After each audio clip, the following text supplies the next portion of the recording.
Mr. Majok, and thank you to the staff of Flex Media for having afforded me this opportunity to interact with the people of South Sudan, wherever they may be, inside the country and in other locations in the world. It is indeed a privilege and a great opportunity for me to be able maybe to elaborate a little bit more on the declaration I made and speak about the reasons that prompted me to make that declaration, basically freezing my membership temporarily of the SPLM to form an outfit which I basically designed to be a vehicle, an instrument for initiating and carrying out reforms, very badly needed reforms in the SPLM. There is nothing wrong with the SPLM. It's a wonderful vehicle through which we wage the revolutionary armed struggle, and an excellent vehicle for building the state and building the nation. Unfortunately, it has been beset by leadership failures, which I shall be able, hopefully, to expand upon. But generally, I'm very delighted with this opportunity. Thank you very much. Thank you so much, Gerald Deng. We deeply appreciate your time, and we believe the conversations will be meaningful, as most of the citizens anticipate to hear more from you.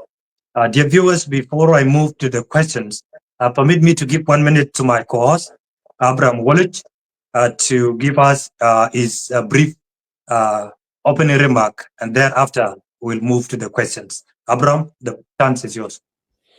Thank you very much, Brother Majuk, and the leadership of Lake State Media for affording Honorable Nhial and the people of South Sudan the opportunity to listen today.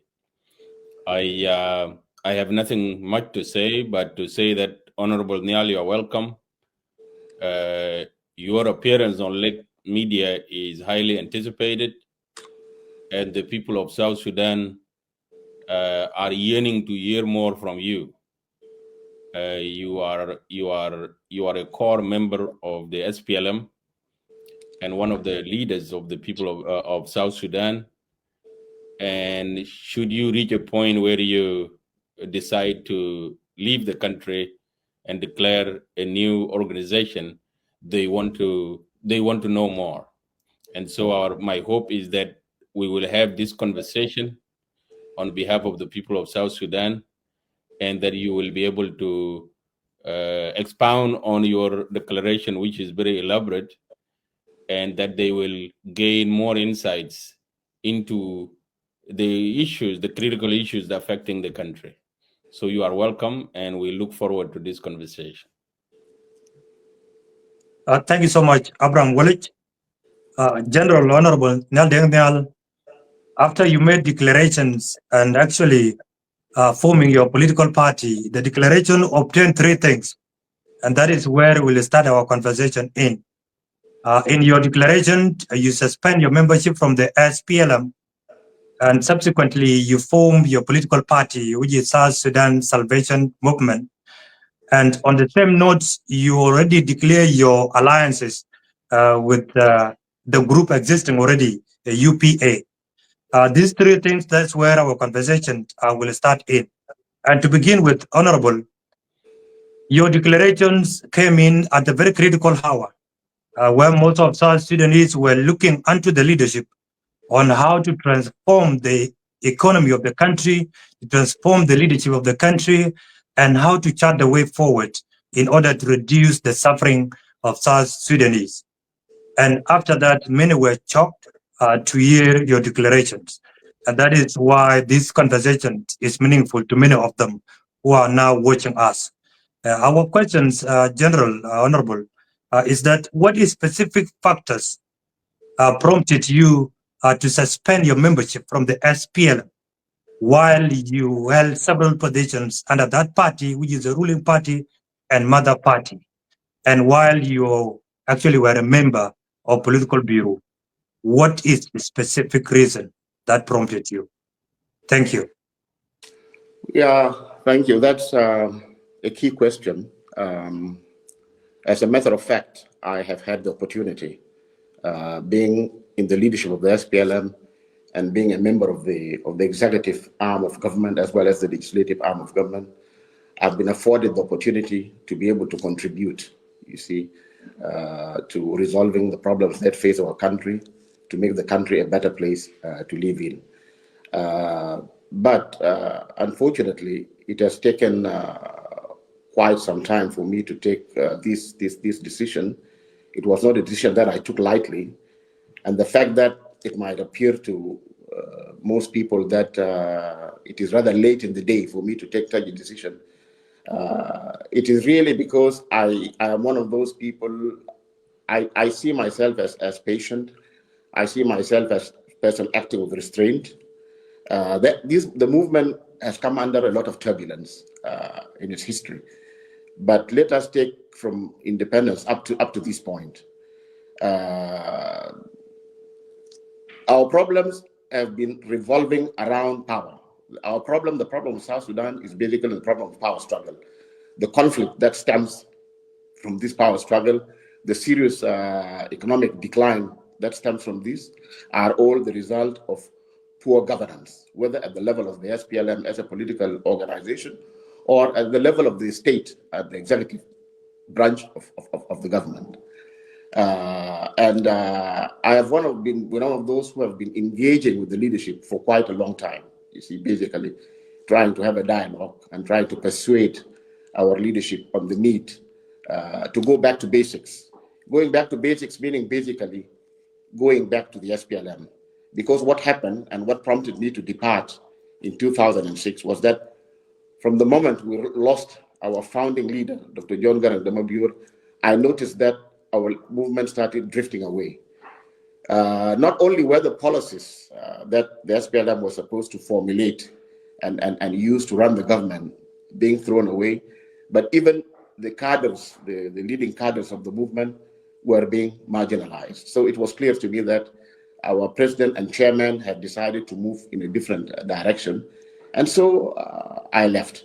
When I returned in 2008 and rejoined the government, again, there was a lot of, not pressure, but people basically insisted that I should rejoin the government. At first, when I came back, after I left, I basically wanted to confine my activities to the SPLM as a political party and not to participate in the executive. But at that time, the president and many people thought that I would best serve in the government. That's where my abilities could best be utilized. So I accepted. All along, I've been trying to persuade the leadership on the need to work collectively within the SPLM. That has not happened. Even in 2013 was not inevitable. It could have been avoided. As a matter of fact, I was one of those who was telling the president that the demands that were put forward by Riek Machar should have been accepted because they would not have done any harm. He basically made 3 demands. That when the National Convention is held, because the whole idea now was when the National Convention is held, who would be elected as the standard bearer of the SPLM and who would be the candidate of the SPLM in the presidential elections in 2015. That was what it was all about. And so both President Salva and Dr. Riek Machar wanted to be elected as that candidate. Dr. Machar, to enhance what he thought would enhance his chances of being selected as the chair of the SPLM in the National Convention, was basically to put 3 conditions forward. He insisted that the chairman of the SPLM should not select 5% of the membership of the National Convention, that the chairman of the SPLM should be elected by the National Convention along with his deputies. And third, and more importantly, that when it comes to elections in the National Convention, they should be done by secret ballot. I tried to persuade President Salva that he should accept those demands, because looking at them critically, in fact, some people even try to dissuade him from going along with the idea of having people vote, convention delegates vote by secret ballot. They were telling him that, if you accepted that, our people are illiterate. And so most of them might end up voting for Riek Machar by mistake, which was quite a ridiculous argument. But he seems to have voted, you see. And as a result, he rejected all the demands. Now, the sad thing, the tragedy, is that after these demands were rejected and people went to armed conflict and a lot of lives were lost, he came back in 2015 and accepted those very demands, you see. So all along, the reason why I've stayed all this long is because I had always hoped that I would be able, maybe with some other colleagues, to persuade him first to come back to the SPLM fold, because when he took over, he was persuaded that those SPLM colleagues of yours that have come with you from Bilfam are up to no good. Actually, they want to replace you. They want to remove you. And he took that to heart, and he started basically undermining his colleagues in the leadership. And that, of course, has ended, as we all know, with the humiliating dismissal of historical leaders of the SPLM, those of Wani, those of General Awed, those of General Kwal Manyang. So he bought into that and started distancing himself. But for me, I did not lose hope, you see. Even in 2013, when most of my colleagues, like-minded colleagues, left, I stayed behind, still hoping that through dialogue, through persuasion, we might be able to convince Salva Kiir to come back to the fold. Unfortunately, this did not happen. And this is one of the reasons that prompted me, because I now came to the realization, especially after the dismissal of Comrade Wani, Awed, and Kwal Manyang, I came to the conclusion that there was no way the chairman was going to change his way. So I had to leave. Another reason that might have delayed me from taking this decision is the fact that in our movement, the SPLM, we have a kind of almost a military style discipline, and normally you don't stick your neck out before your seniors do that. So naturally, one would have been expecting that my colleagues, especially Wani, Paul, and Awed, would be the ones to take the lead, would be the ones to initiate, basically talking to the chairman and trying to persuade him to come back. It was not yet my turn, but after they were, they were dismissed, it became clear that somebody else within the leadership now has to take charge, you see, and speak out and move. So basically, the reasons are that we have reached a stage where there is total failure. There is total failure of governance. The transition has come to a halt. The conflict in South Sudan is about political power. And the problem is the way in which it is being managed, you see, because the way political power is managed is that the populace, the people, have to be given the right, to select their leaders in free and fair democratic elections. If people are elected by the people, then they have the mandate, then they have the legitimacy. But if you deny people the opportunity to elect their leaders, it means that you are actually denying those opportunities to access peace, to access power through peaceful and democratic methods. If they cannot access power through peaceful democratic means, what will they do? They will resort to arms. And that's the reason for violence. This is why South Sudan is violent. So as a matter of fact, until and unless the government accepts for the transition to start moving forward towards elections after we formulate a permanent constitution, South Sudan will remain beset by chronic violence. It will never stop.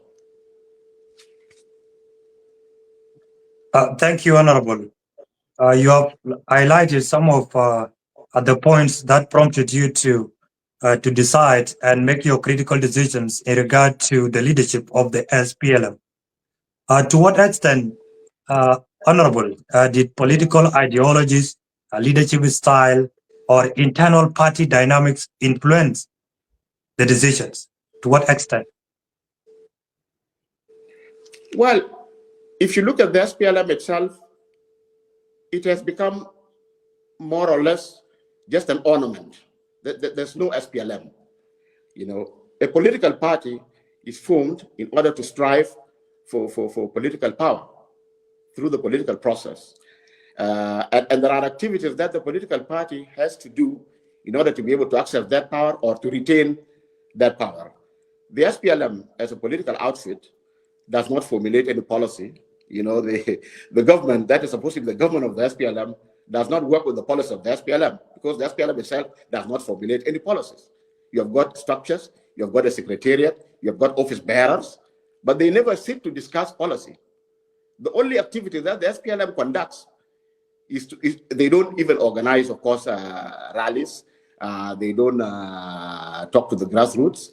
The only activity that the SPLM carries out and on which money is spent is to gather SPLM cadres. We dress up in the red outfit with the yellow star. We go to the meeting venue, and all we do is basically make chant slogans endorsing President Salva Kiir and chairman of the SPLM as the candidate in the next elections. Yes, I mean it's a key activity of a political party to campaign for its candidates, and to that extent, you can of course organize rallies and meetings, but it cannot be the sole activity of a political party. A political party basically has to organize a program that it submits to the populace to be studied, basically, and if it is a program that the population has accepted, then they will vote you in power. You know, I used to tell my colleagues in the SPLM that basically what we have with the people of South Sudan now is a honeymoon as a result of the fact that it is we, the liberators, who have delivered independence. But once we deliver independence, we should not sit on our laurels. We should not think that, okay, we deserve to run the affairs of the country as a reward for what we did in the bush, for the achievements that we did. No, we have to have a record of achievement, a record of performance, because once we have become a state, people are looking at the provision of services, you see. And I say that the struggle of the SPLM is divided into two phases. It's only phase one that has been achieved. It's the liberation phase that has delivered independence that has been achieved. But the other phase, which is the phase of nation state building and nation formation, has barely been touched. And nothing is being done by the SPLM at all to address these issues. And if the SPLM cannot address these issues, cannot deliver services, cannot seek to unite the country, bring about cohesion, try to bring the different ethnic groups that form South Sudan into one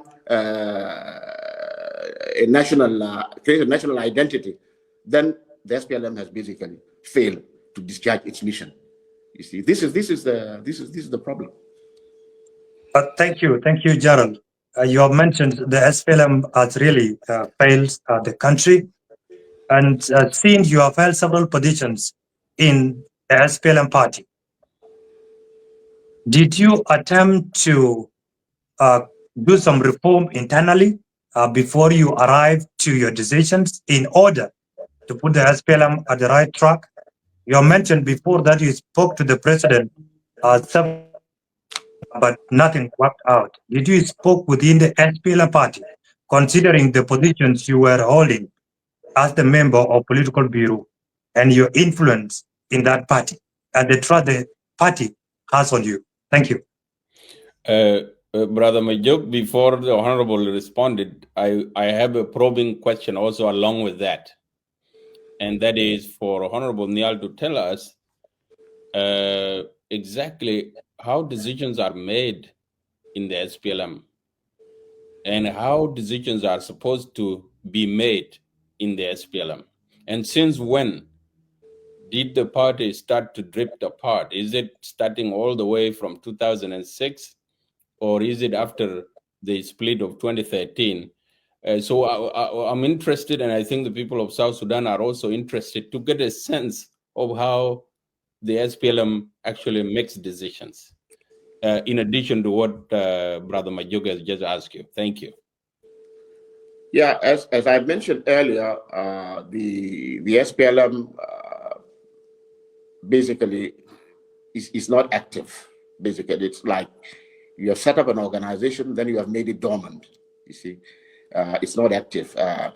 When we were in the bush during the early days, one of the things that the colleagues of Dr. John Garang used to fault him for was that John Garang was not calling meetings. John Garang was taking decisions alone. The leadership in those days perhaps had good reason not to be meeting as frequently as they're supposed to be, because all the members of the political military high command basically were commanders of military zones. So they had assignments in the field, which were probably more important than rushing to meetings, because consultations could easily be done using radio communication. The SPLA had a very sophisticated radio communication system.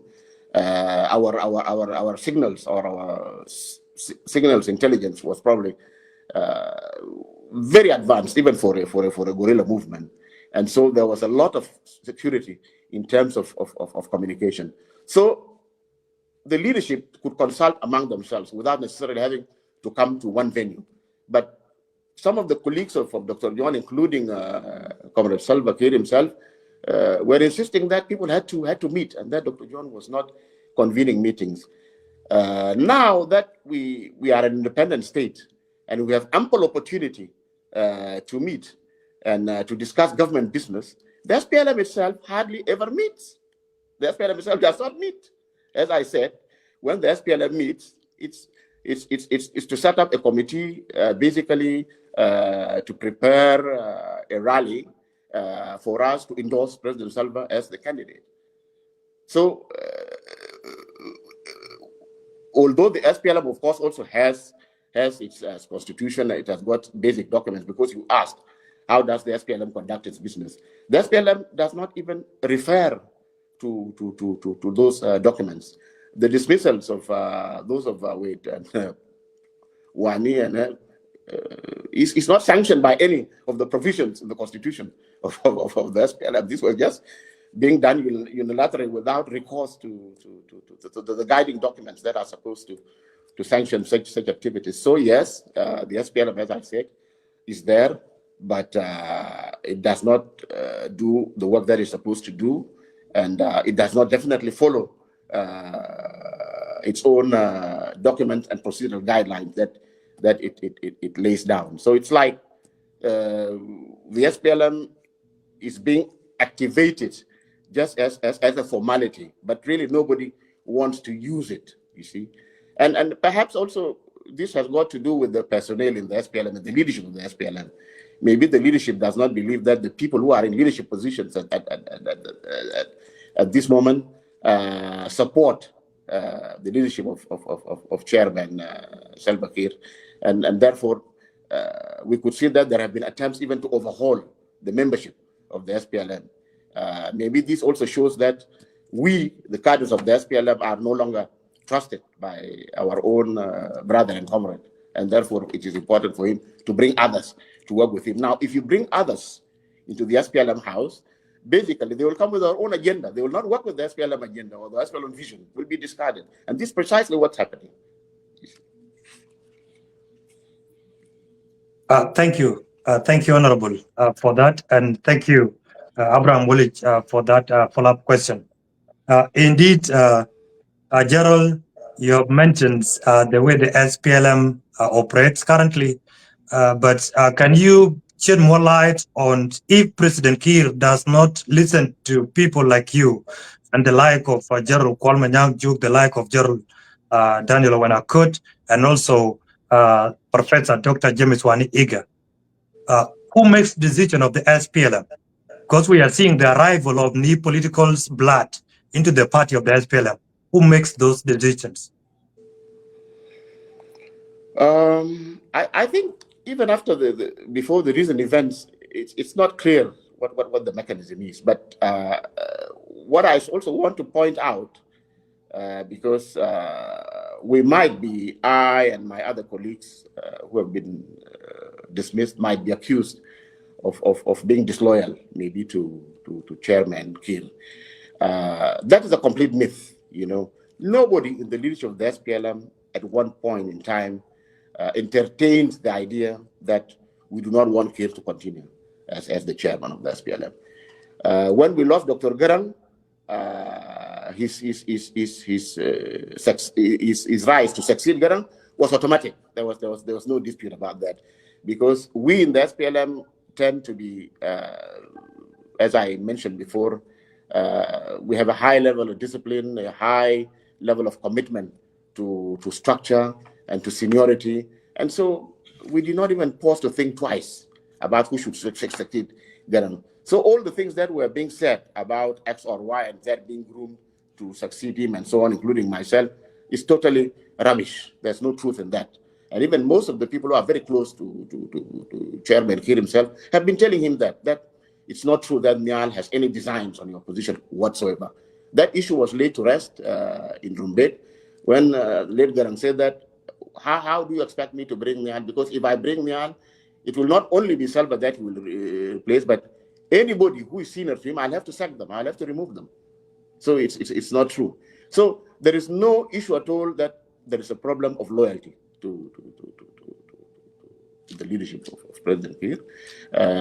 All we wanted was to continue to work alongside him as our leader, as our chairman, to put in place, you see, the guiding principles that underpin the movement, that were behind the formation of the movement in the first place, you see.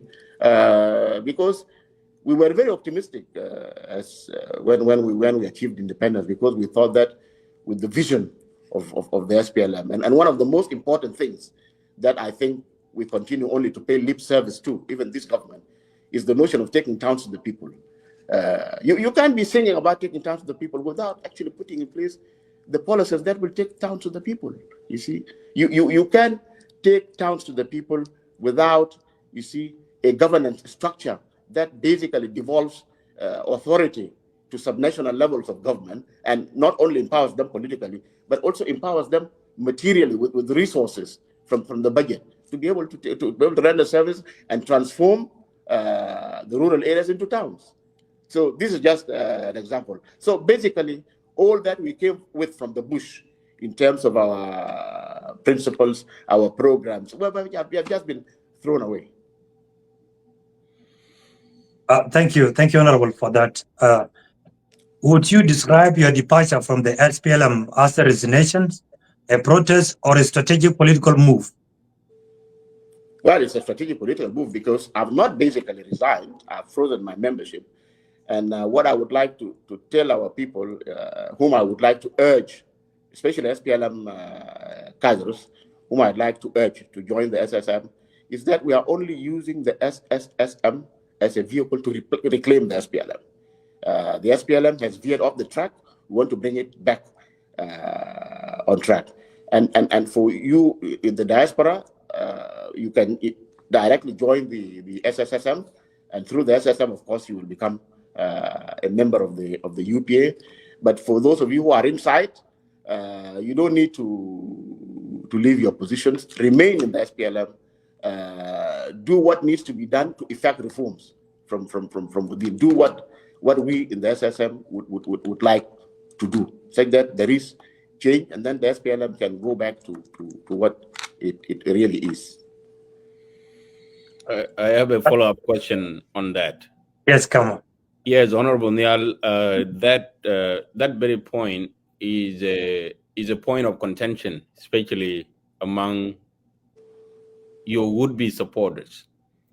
They wonder, what if you are unable to reform the SPLM? What if the SPLM cannot be wrestled away from the jaws of the current elements that have taken it over? Should the people of South Sudan be beholden to stick to the SPLM no matter what? Or could there be alternative pathways to achieve the same goals and vision of the SPLM without necessarily wearing the SPLM T-shirt?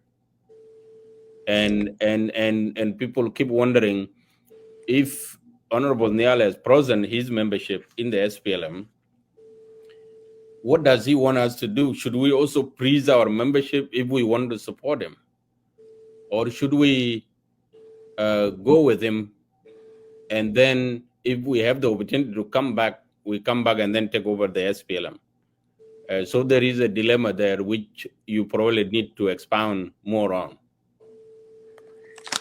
Well, for me, I do not believe that I can pursue the agenda of the reform of the SPLM, meanwhile being formally part of the SPLM, and that's why I've decided to freeze.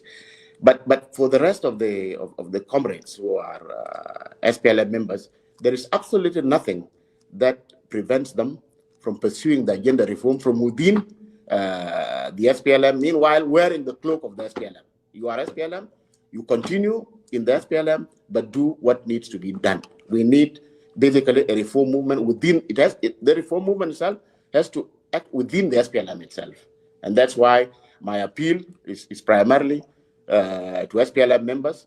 Of course, there have been voices. Some people have told me that they appreciate the declaration and the formation of the SSM, but they would like actually to be SSM members and would not like to be associated with the SPLM. My answer to them is that even for you to reform the SPLM, to reclaim the SPLM for SPLM members, you need access to power. You see, you need access to power. So when you access power, you'll be able to do that reform. But there is nothing basically to prevent you to do the work of the SPLM. Meanwhile, you are inside. If for some reason later on, if the SSM succeeds in its mission and the SPLM is salvaged, is reclaimed, and we now formally retake our position in the SPLM, for those who do not wish to be SPLM, they can stay behind. They can even use the SSM if they want as their own political vehicle. I'd just like maybe to paraphrase what late Dr. John used to say about those who were not too keen on the notion of a new Sudan and a united Sudan on a new basis. Dr. John used to tell them that they were basically separatists. They wanted a separate, independent South Sudan. And Dr. John would say that there's no problem. Basically, there is an obstacle to both an independent South Sudan and a new Sudan. Whether you are for independent South Sudan or for a new Sudan, there's an obstacle that you must work with others to remove. And so let's go together.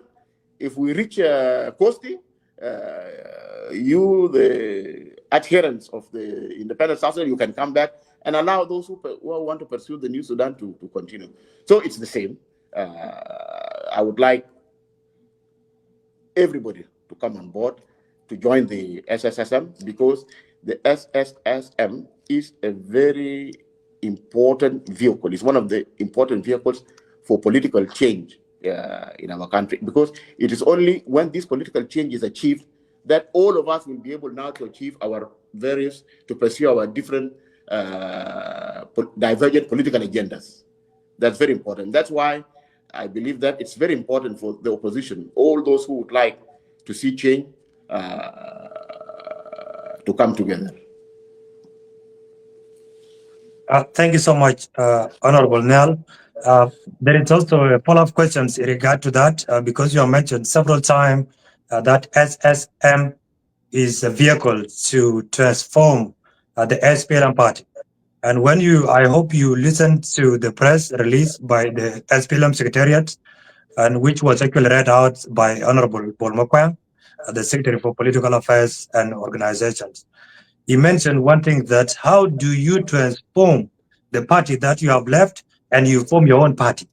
Kindly, can you answer that question? What are the modalities you want to lay down or maybe approach to use in order to penetrate in the SPLM whom you have already left and transform it? How possible is that? It's quite possible, because probably the vast majority of SPLM members currently in SPLM structures support and sympathize totally with the formation of the SSM. So they will actually be working inside SSM. So if they are working inside, then it means that it is possible to transform it. It is possible to transform it. Now you have joined the UPA. Will the UPA accept that analogy of using the whole entire alliance to transform the party existing already? No, the UPA, of course, is an association of different political groups. We all have divergent agendas, as I mentioned before, but there will have to be a bare minimum that brings us together in the UPA. And I believe that the bare minimum that unites us in the UPA, including all other opposition movements that are not part of the UPA, is this idea that we need to bring about political change. It is only once that political change is brought, then each and every one of us will have the opportunity to pursue their political objectives. Now, the most important thing that we have as South Sudanese to rally behind all is that the only way to bring peace and end violence permanently is for the current transition period to be unblocked. The transition has been blocked. It has been stalled. You see, let me say again, if the transition is stalled, if it does not move forward, it means that you are not going to go to elections. If you do not go to elections, then you are basically telling the people of South Sudan that there is really no peaceful method of pursuing power. If there is no peaceful method of pursuing power, you people will just go back to the bush. Those of SPLM-IO will intensify their campaign. Other groups outside carrying guns will intensify their campaign, and the country will be destroyed. So it is in the interest of all of us, including the SPLM-IG, to make sure that the transition carries on, moves in a forward direction. You see, because unless the people of South Sudan have a government that they have mandated, a government that is legitimate, that they've chosen by themselves, they will not accept a government to be imposed on them. Any government imposed on the people of South Sudan, they will be resisted. And that resistance, of course, will take also violent forms. You see, that is the fundamental question. That's really the main thrust of the SSM now. Our position is that as expeditiously as possible, the constitution must be drafted and finalized. And on the basis of that constitution, elections be held before 2026. This is the only way you can save South Sudan. If this is not done, I can see a situation which is already extremely bad deteriorating further.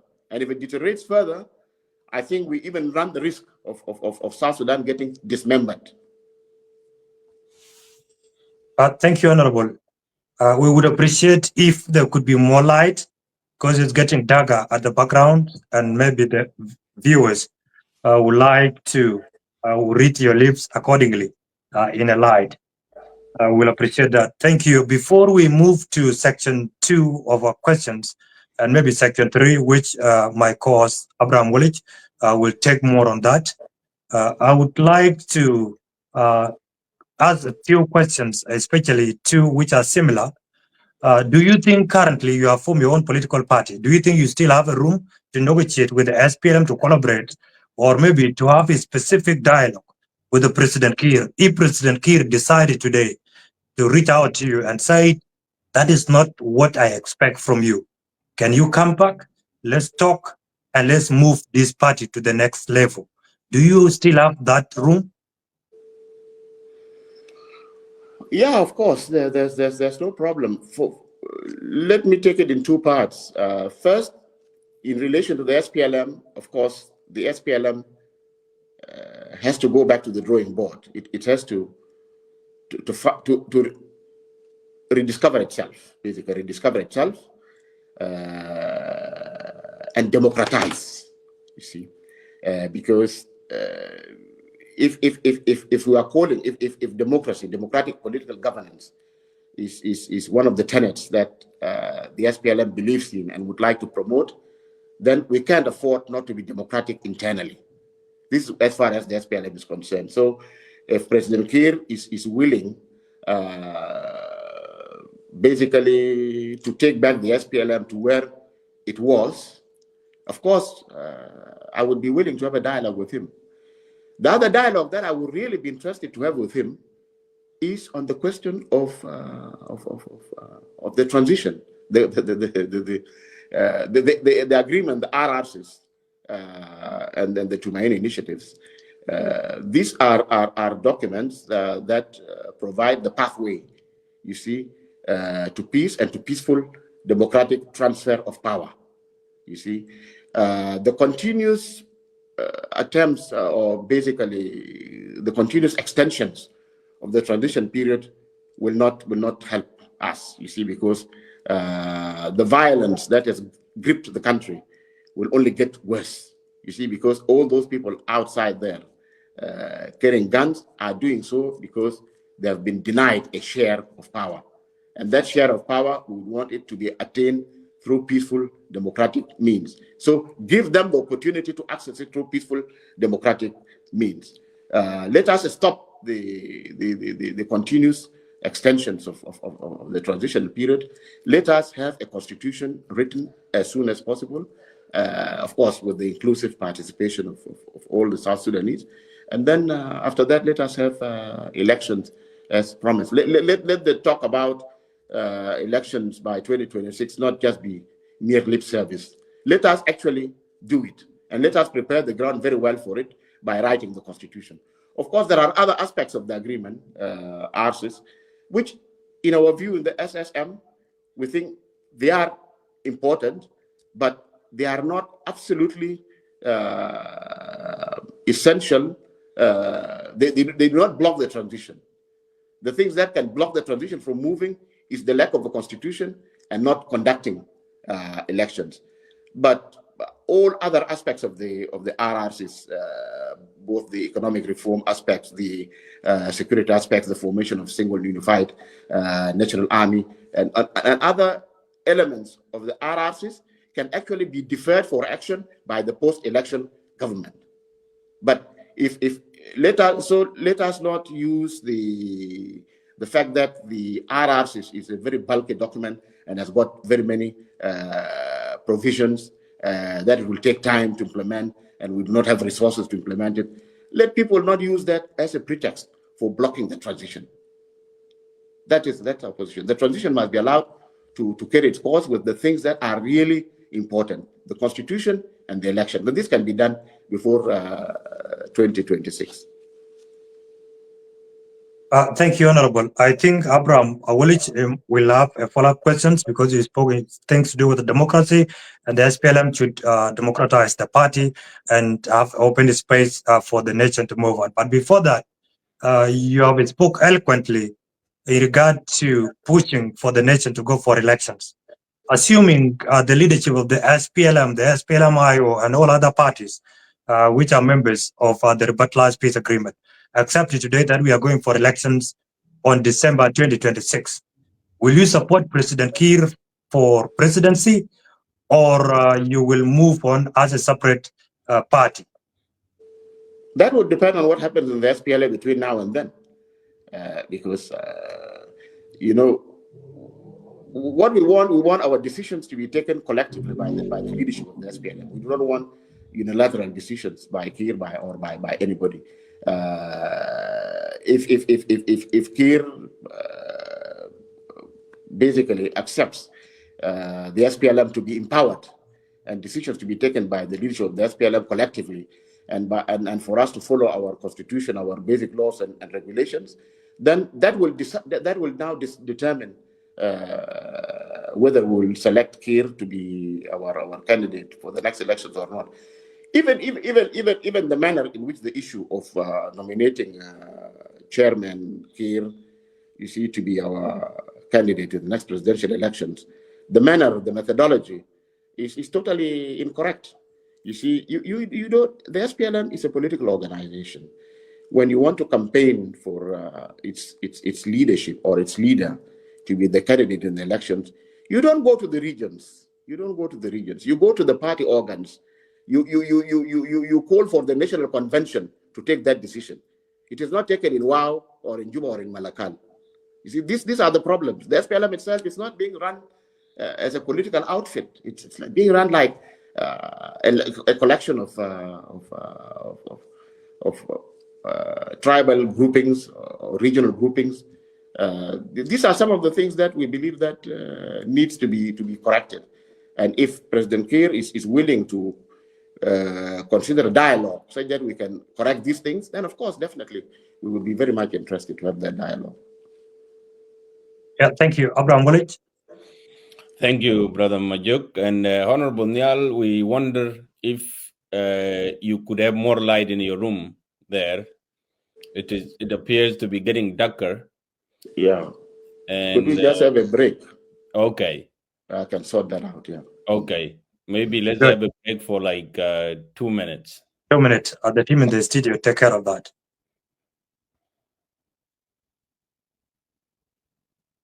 Okay. Isaac, are you there? You can come up.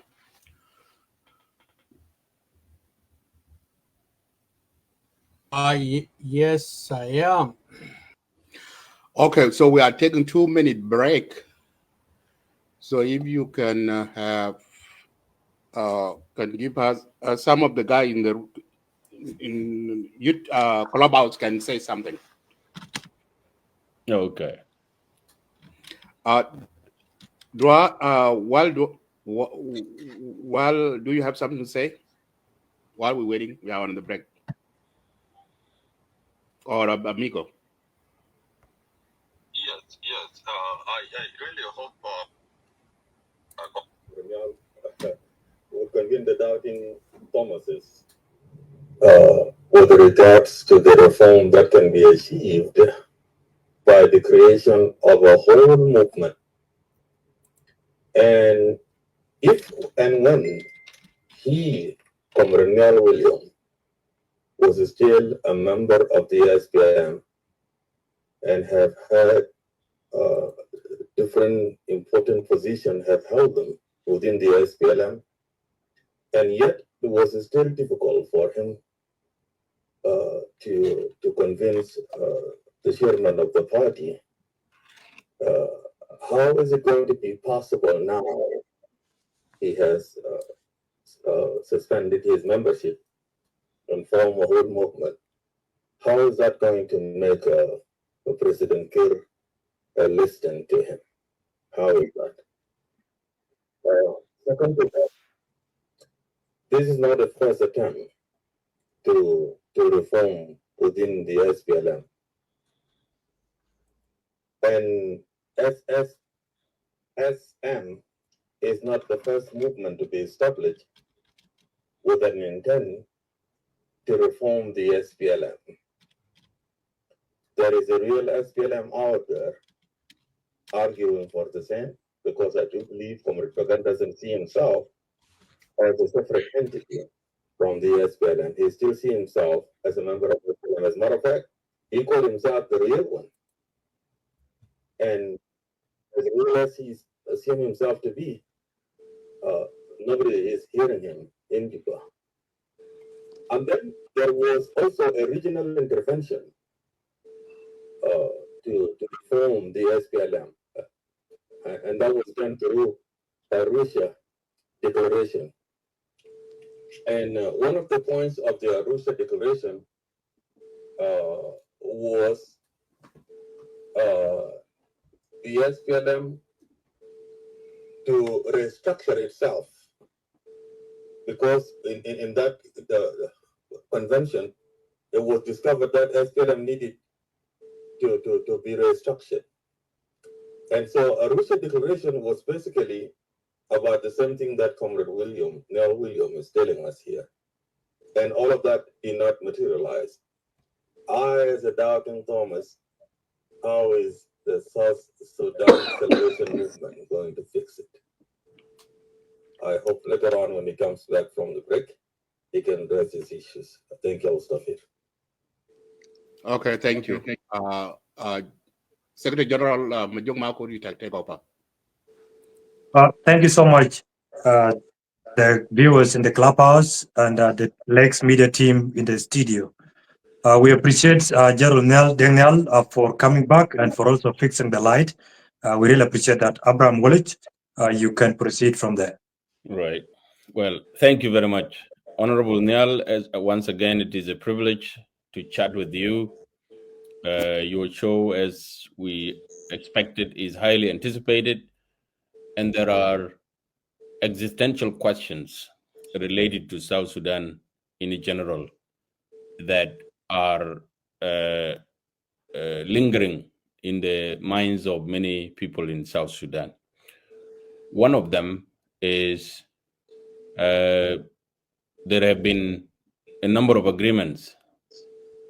One of them is internal agreement in the SPLM, the Arusha agreement, and the agreement on the resolution of conflict in South Sudan in 2015, and the revitalized agreement. And then there was that Rome Initiative and the visit of Pope Francis and the moderator of the Church of Scotland, as well as the Archbishop of Canterbury, trying to push the leaders of South Sudan to embrace peace and to embrace unity. And you had the resolutions of the South Sudan National Dialogue, a long process that took 4 years and culminated in the resolutions, final resolutions, as well as a final report. None of this has worked. Who is frustrating these processes? Who is responsible for the frustration of these processes? Why are these processes not able to be implemented and to engender the democratic transition that the people of South Sudan has been demanding? You have a moral responsibility as a leader to expound on this and tell the people of South Sudan, why have we tried everything and nothing seems to work? And the speaker that you have just heard was lamenting the fact that all these things have been tried before and nothing worked. Why would SSSM be different now? So that is an open-ended question. Okay. Yeah, I think these agreements that you alluded to, of course, are not the same. They came in different circumstances and different contexts. The Arusha Agreement of 2015 in January, I believe, which was mediated and sponsored by Chama Pinduzi Party of Tanzania, was an attempt, basically. It was not just only to reunify the movement, but I think the thinking was that you could achieve peace, because we had also the Addis process going on in parallel. The thinking was that through unifying the party, maybe you can achieve peace. What you are not able to achieve in Addis, you could achieve it in Arusha. Now, it did not work because I think for Arusha, it was not implemented because I think too much water had already gone under the bridge, to say so. Basically, I do not believe that at that point, Dr. Riek Machar was ready basically to give up the SPLM-IO and come back to the SPLM, because the SPLM-IO itself has diverse constituencies within it. And I believe that there were certain constituencies in the SPLM-IO to whom the idea of the SPLM coming back to the SPLM-IO coming back to the parent SPLM was anathema. And that's why Arusha did not succeed. The national dialogue was a very good undertaking, basically designed to find consensus on governance among the people of South Sudan. And they gave their consensus. In fact, I actually believe that the national dialogue, the outcome of the national dialogue itself, should be used by the National Constitution Review Commission as a key reference for drafting the Constitution, because the outcome of the National Convention has already captured the consensus of the people of South Sudan. Now the National Constitution Review Commission is engaged in doing exactly the same thing that the national dialogue did. So it's basically repetition, and time could be saved by just taking the resolutions and the recommendations of the national dialogue and using it as reference point for drafting or preparing the first draft of the permanent constitution. But again, the reason why it has not succeeded is because the national dialogue is a key to unlocking the transition. And the transition, unfortunately, for tends to lead to results that the powers that be do not want to see. You see, basically, and I've made it very clear in my declaration, the problem is that why are people dragging their feet in implementing the RRCs? Because the end game of the RRCs is not palatable. It's not politically palatable. The end game of the RRCs, where the people of South Sudan themselves now determine their destiny and select their leadership, will probably throw out the current leadership. That's the point. Excellent. Well, the other broader question that many people of South Sudan have in mind is that the opposition so far has been fractured, and therefore they have not been able to mount significant pressure on the government to make it necessary that changes must be made. And now you have declared a new movement, and you have declared your intention to join forces with the UPA. You have a number of other opposition groups that are not part of the UPA, and that include the group that is led by General Shirilo. And you have now Nathaniel Oyet, the deputy of the SPLM-IO, also no longer in Juba after his leader was arrested. To what extent are you and collectively as the leadership of UPA willing to reach out to all these groups so that you can unite your position? And could you and in what ways are you going to demonstrate democracy the way it is expected? Because many people believe out there that the SPLM leaders, that include you and Honorable Pagan and Paul Malong and even Gerald Thomas, there is a general belief that you guys are not Democrat by nature and by training and by virtue of being members of the SPLM. So how are you going to demonstrate? In what ways are you going to expound and demonstrate that democracy that you are advocating for? So that is a question that is lingering in the minds of many people, whether you can come together and whether you can actually champion democracy. Actually, you brought a very interesting point when you suggested that maybe we SPLM, we all came from the SPLM, are not Democrats. Yeah, maybe during the liberation struggle, perhaps democracy was not really the main preoccupation. People were busy with maximizing pressure on the regime in Khartoum through all means, including the armed struggle. But as I mentioned earlier, the reason why people took up arms, and most of the people who took up arms did not do so because they wanted to be soldiers, but it was a means for liberation, you see. And phase one, the phase of the armed struggle, is over. And unfortunately, the armed struggle gave many of our people the sense that the weapon is mightier than the word, and this explains why we have had a lot of problems along the way, even when we were still a liberation movement. For instance, and later Dr. John used to tell us that people used to come to the SPLA in batches, you see. The original SPLA or the founders of the SPLA, or those who flocked to the ranks of the SPLA upon its founding, were people in the greater Upper Nile region. So the majority of those people were Nuer and other Dinkas of Upper Nile. These were the people actually who fired the first bullets. The next batch was from Bahr Ghazal, and then the third was from Equatoria, and so on, until we went to Western Upper Nile and so on.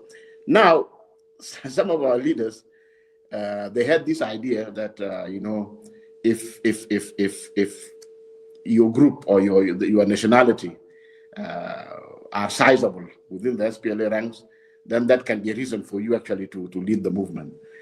Those problems actually did not start in 1991 with Riek Machar, as some people think. No, it was not Riek Machar who was the first person to do that. Others before him tried, but unfortunately, those problems were nipped in the bud. We managed to overcome them. And then 1991 happened, and Dr. John used to tell us that when he used to come to the training, when we were still under training, he would come and talk to the trainees, and he would tell us that it was not a political education. He was telling us that you be alert, be on the lookout. You see, because sometimes now, after a while, some of the politicians will come to you and tell you that now you guys, you are now the majority. Most of you are the ones carrying guns in the movement. Why don't you take over the leadership? And he predicted. So actually, 1991 was predicted by Dr. John, but it actually started before 1991. Interestingly, with people of Bahr Ghazal, that was around 1987-88. You see, so it gave. I think it became part of our DNA. You see, arms become part of our DNA, and unfortunately, we have now decided also to manage politics with the gun. You see, now. The armed struggle necessitated carrying weapons. After the armed struggle, after South Sudan now has become a sovereign, independent state, power now goes to the people. It belongs to them. Yeah, we have to put down the guns, and if we want to continue running the country, we go to the people to give us the mandate to do so. And the SPLM can do that because the SPLM was not just founded to liberate the country, but was founded with a mission, which actually involves state building and national formation. You see, and so it's by its very nature, the SPLM should be democratic in this phase of the struggle. The SPLM must be democratic because now we have to recognize that the power goes to the people. We used to say that the army will go to the state because the army, we SPLM, those who carried the guns in the SPLM and became generals, did that as an instrument for liberation, but we did not want to become soldiers. So after the liberation, those who want to continue becoming soldiers, they'll go into a national army where all SPLM, South Sudanese nationals are there. It will be a professional army, it will belong to the state. You see, the government will be contested. If the SPLM has a program, has an agenda that appeals to the people of South Sudan, then they will elect us and give us the mandate to run the government. The only thing, so the government also belongs to the people of South Sudan, doesn't belong to the SPLM. What belongs to the SPLM is the SPLM as a political outfit. But because of its mission, it's supposed to be democratic by its very nature. It's supposed to be democratic.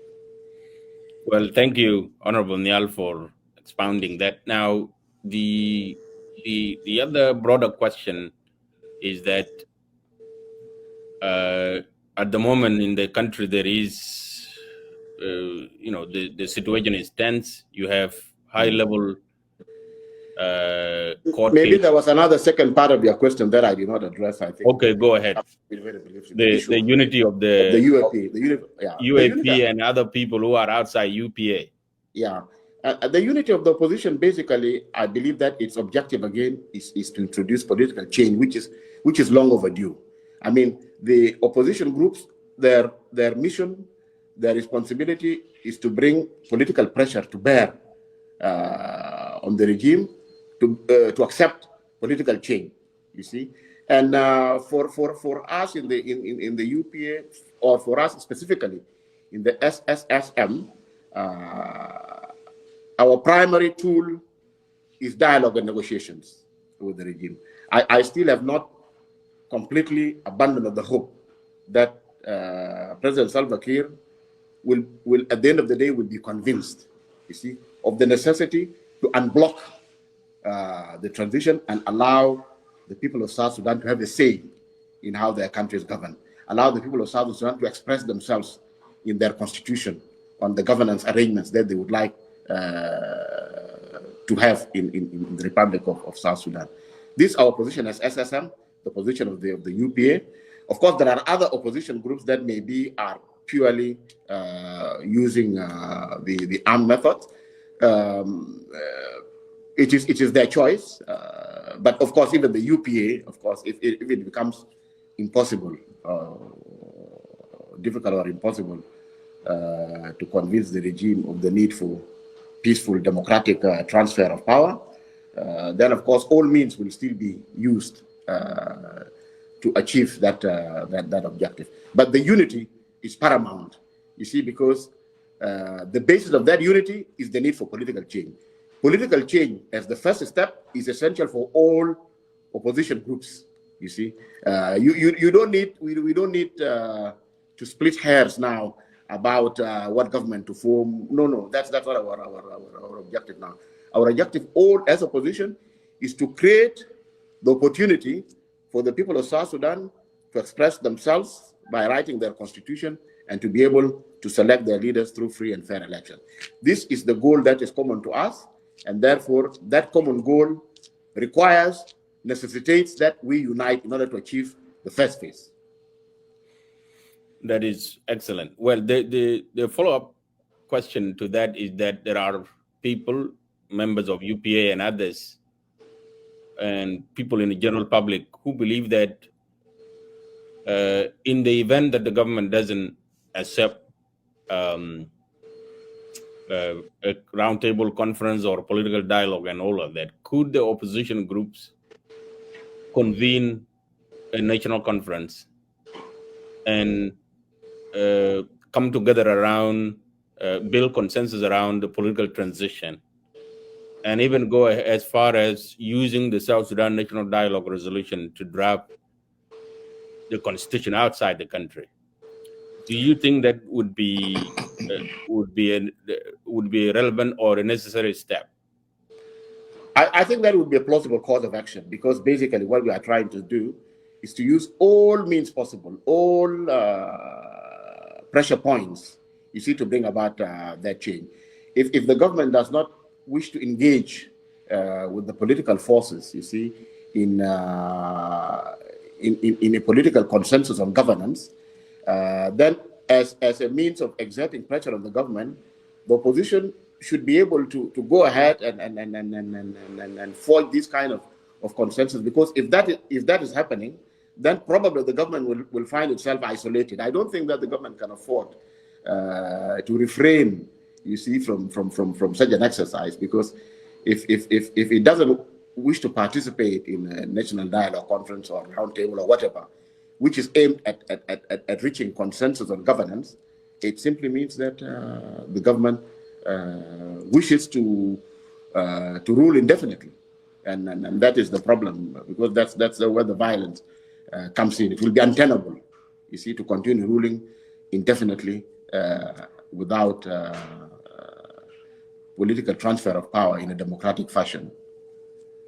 Now, one of the last questions that I may have is that do you have any comment on the high-level court case concerning Dr. Riek Machar and his members, and what are the implications for national unity and the unblocking of the transition that you are talking about?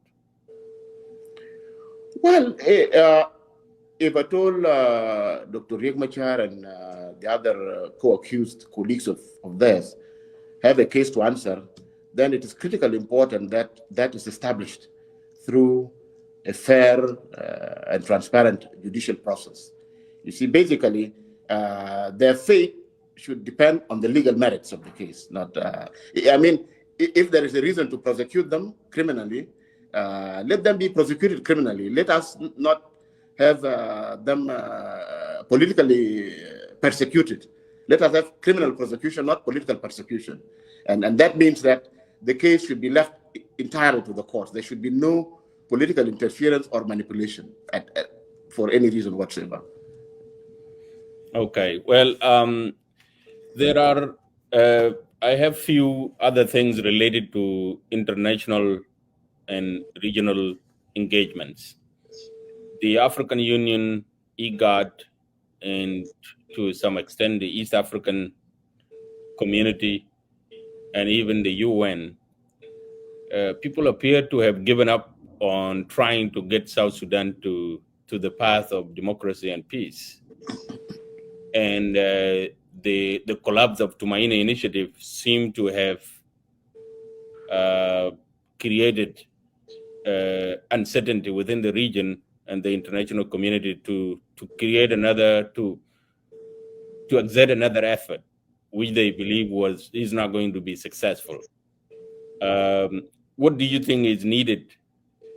What message do you have for the region and the international community to re-exert that effort? Well, we applaud the efforts of our regional organizations, IGAD, AU, and the international community. Those very keen to see peace restored to the country. But given the approach and the attitude of the government, it appears that they do not have much leverage in terms of changing the situation in South Sudan. But the situation in South Sudan without change cannot continue like this for long. I think the internal dynamics now are such that if the efforts to bring peace do not bear fruit, then I think the situation will be resolved by the internal dynamics. In which way, we do not know. But as they say, something will have to give. Sooner or later, something will have to give. Yeah, but I think the IGAD, AU have made a lot of appeals, to the government, basically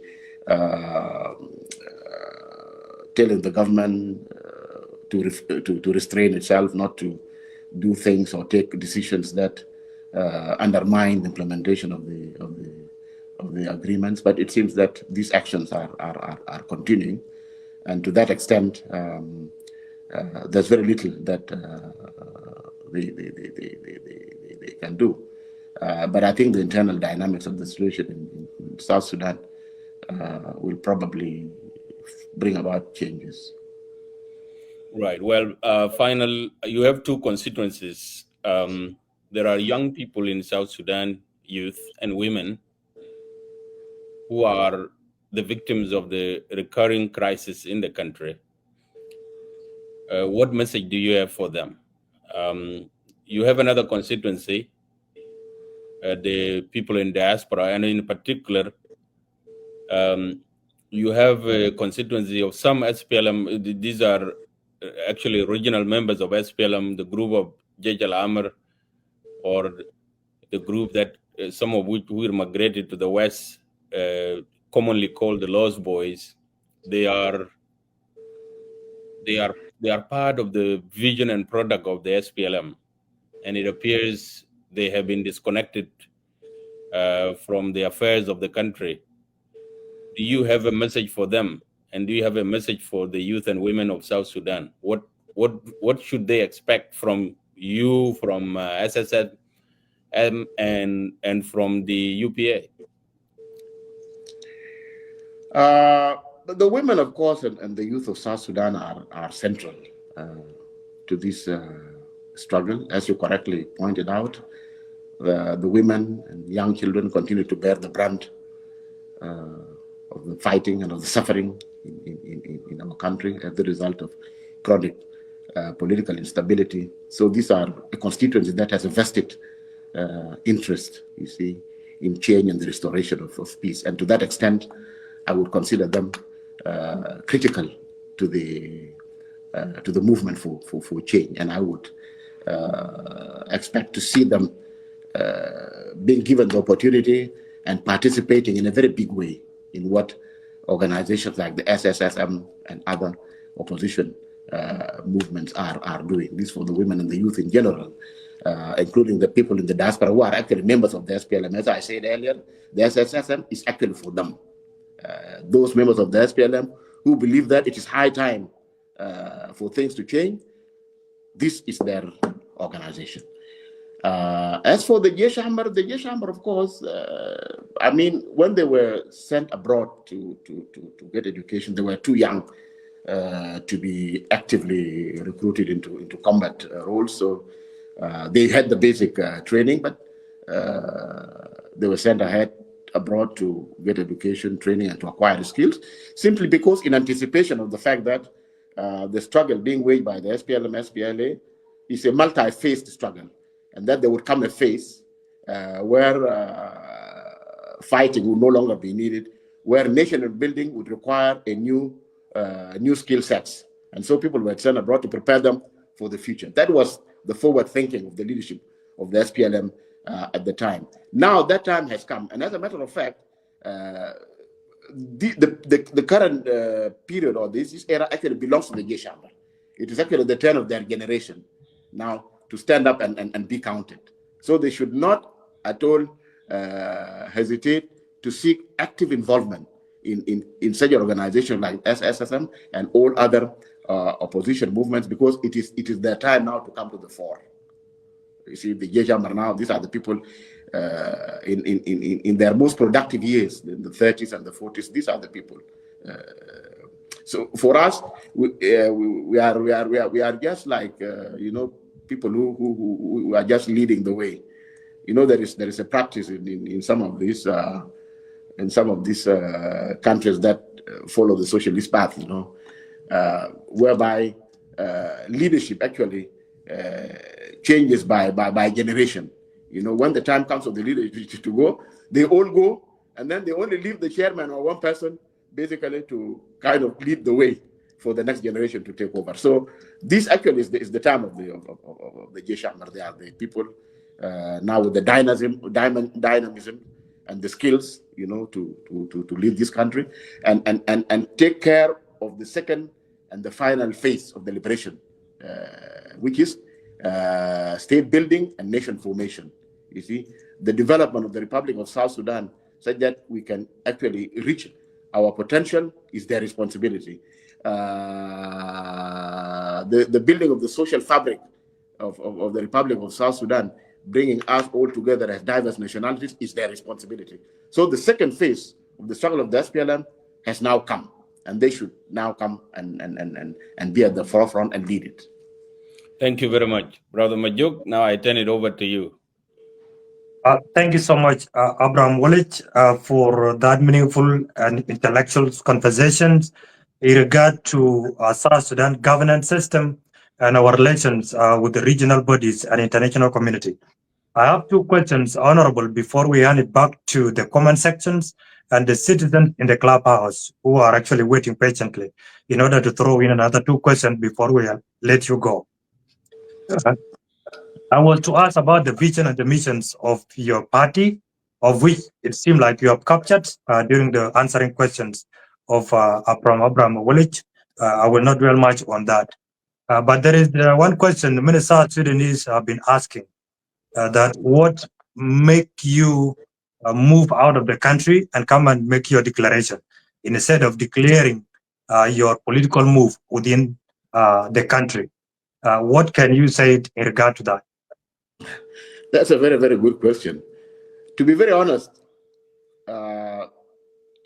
I even had to leave the country before even contemplating making the declaration. Unfortunately for me, I've been perceived as being an obstacle to some people who have been handpicked ascending to power. And as I said earlier, I've never, if you go through the history of the SPLM, I've never been quoted one day saying that I would like to have this position or that position. What is that there are perceptions, there are perceptions about all of us in the SPLM, and there are people who, for one reason or another, think that somebody like Nhial can be a leader. But the perception is different from my position. I've never sought or declared that I want to be a leader. And so, because of these perceptions, I've been a target, and so it was basically in order to be able to stay safe and have the freedom and the liberty that I had to leave. Had I not left, I don't think I would have been here speaking to you. I might probably have ended up being given the same treatment that some of the people have now been given in Juba. So it's a very easy question to answer. It would not have been possible for me to do what I'm doing now. There's no way I can make such a declaration inside the country. So, in other words, Honorable Nhial, you were threatened. Your security was threatened. Yes, I received an information that I would probably forfeit my liberty. I would forfeit my liberty, not my life, but my liberty, which more or less is amounts to the same thing. It's the same. Yeah, the same. You were going to be detained, like a Kolokor and Riek Machar. and his colleagues. Yeah, definitely.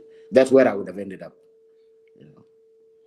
Continue, Benjamin. Thank you so much, Honorable, for that. And most of the citizens actually understand the reasons that pushes you out of South Sudan to come and make your declarations outside the country.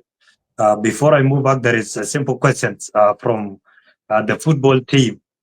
I think they need to hear from you.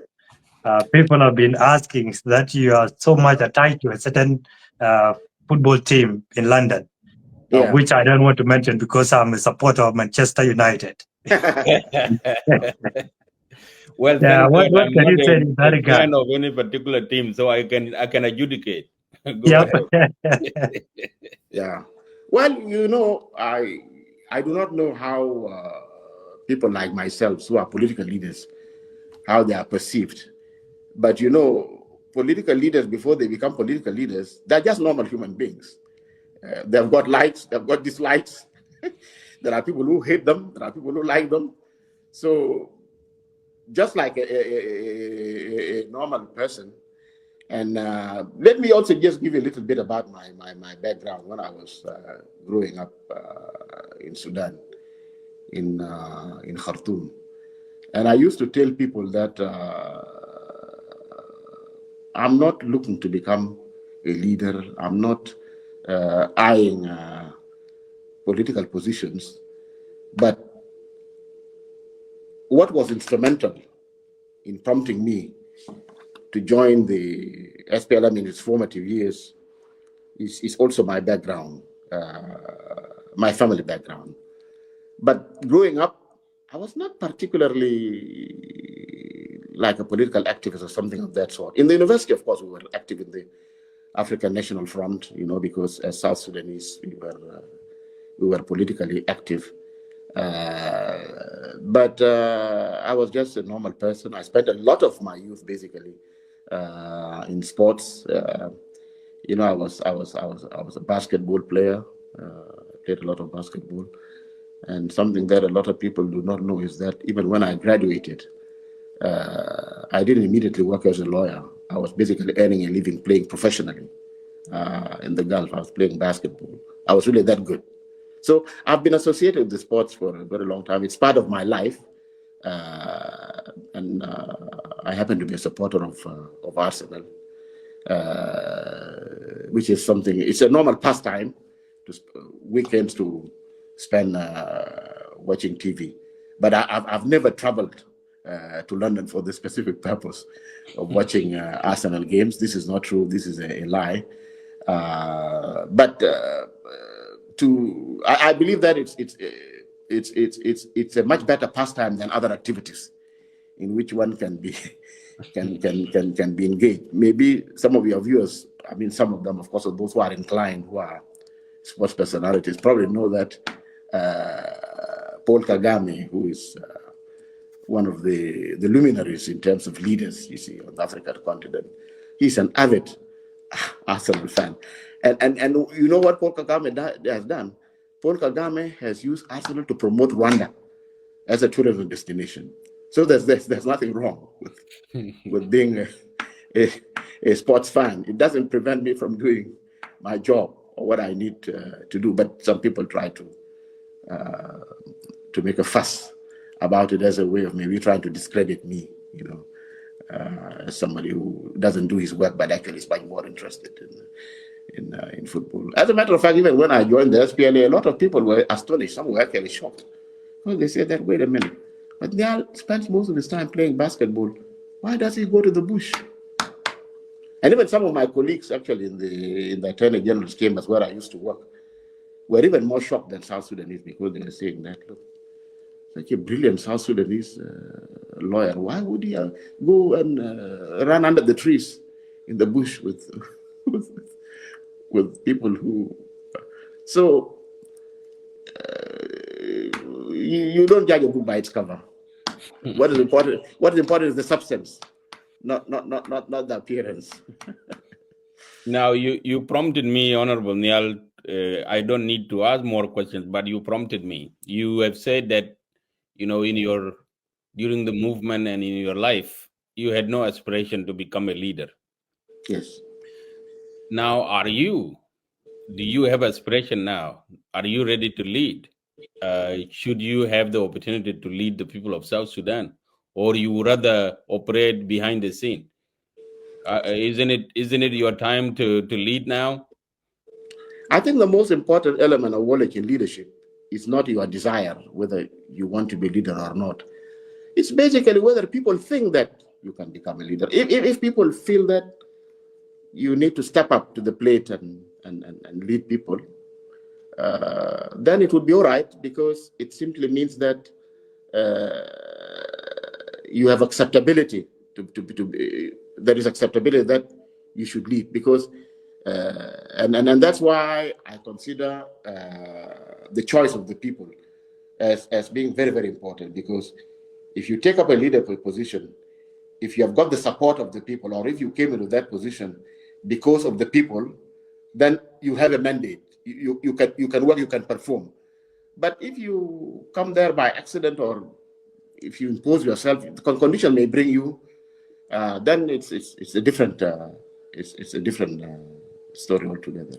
Yeah, but my position now in the leadership of the SPLM is what actually has prompted me to take this step, because even a lot of people are divided. There are people who are very critical of the move that I've made. There are people who are saying that it is long overdue. Why did you not make it earlier? Who actually happen to be the majority. So conditions force you.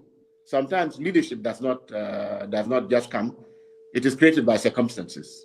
You see, in the hierarchy of the SPLM, I find myself being right next to those who have been removed. So for as long as the SPLM is still alive, I have to perform. I have no choice whether I like it or not. My status in the SPLM dictates upon me to take a leadership role, and that's why I'm doing what I'm doing. It's not easy. We may succeed, we may not succeed, but all the same, at the end of the day, it is a responsibility that people expect you to take. Excellent. Continue, Majok. Thank you so much, Honorable, for that. We really appreciate. To our viewers, we are almost coming to an end, and we have not covered most of the questions because the show has been too long, and we will have another talk show in regard to this. But before that, those who are in comment sections, the team in the studio will display one questions, and those who are in Clubhouse, prepare only two people to throw in some two questions. Before I yield it to those in the studio, I have one person here on the phone with me, Mauna Yor. You want to ask Honorable Deng one question. Mauna Yor, if you are ready, please you can throw in your questions. Okay. Can you hear me now? In this, are people hearing me from the studio? Yes, I hear you in the studio. Yep. Okay. Thank you, Lake Media, for this wonderful interview with Honorable Deng Nhial. my question will be in the regard to unilateral decision that our president has made recently by dismissing Waniga, Daniel Owenakut, and Kwalmanyang. I believe in 1994, President Salva, by then, he was a commander.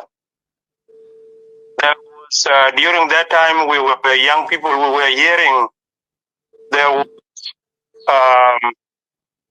about to be a change in the leadership. At that time, we were hearing that Dr. John was in a position to change Salva. And that time, there was a lot of commotion in the movement within the leadership. Salva was not happy. He was accusing Dr. John Garang by making some unilateral decision by himself, not through the hierarchy or through the meeting as Nhial has indicated earlier. Now, the same, to me, I feel like President Salva fall into the same narrative in which he accused Dr. John during that time by making unilateral decision. My question to Honorable Deng, if there is any correlation to what Salva was not happy during the movement that time with what President Salva in the regard to the decision that Salva has been undertaking during this time. I don't know whether my question is clear. It's okay. Yep, your question is clear. It's whether there is correlations between the current decision President Kiir is making and the past events between him and the late Dr. John Garang. Yes. Yep, thank you. Yes, possibly. You see, first of all, I think the two situations, of course, are quite different. I mean, the complaints by President Salva at the time that Dr. John was undermining him and maybe grooming people like Nhial to replace him is totally unfounded. There's absolutely no evidence for it. Even if you were to ask Salva himself, give me the evidence, I don't think he'll be able to give you any proof that that it is true. In the case of the dismissals of those of Wani, Await, and Kwal, there is a specific provision in the SPLM constitution that says that this must involve the NLC.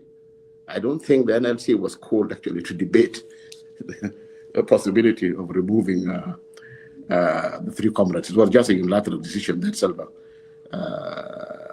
took by himself. Even the people that were promoted into the political bureau and elevated to the NLC, those decisions were not in keeping with the constitution and the rules and the regulations. You see, as I said, now there are specific provisions of the constitution that guide the actions of President Salva, and perhaps he feels that he has an axe to grind with those who are perceived as being close to Dr. John. Dr. John, he selected on his own the people that worked closely with him, or people who were in his headquarters.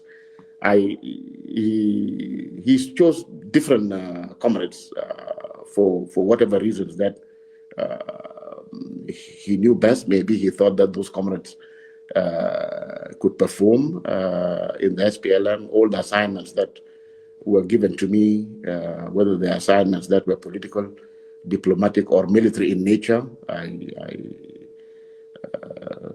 I performed them, and I believe that I did them satisfactorily. Perhaps this is one of the reasons why President late Dr. John kept me close to him. But when he died and Salva took over,